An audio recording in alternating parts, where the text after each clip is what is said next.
Okay, here's our spot that we're camping at. This is the overview of the marsh. You can also see the Gulf of Mexico. Here's a little flyover of the marsh. You can see on the right there's houses along the canal.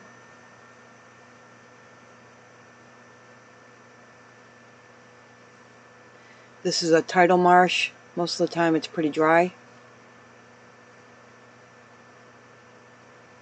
You can see the island there in the middle, which is beautiful. Sorry, I turned this a little bit too fast. Right here. That shiny thing is a pole barn from the neighbors over on the other, down the street a little bit.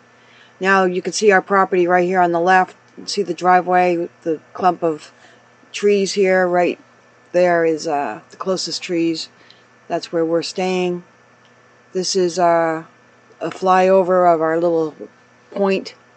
Got Liz and Jimmy's land, Troy's land here in the middle, and then where we're staying, we've got from the Jeep there all the way over to the edge of the trees, right there.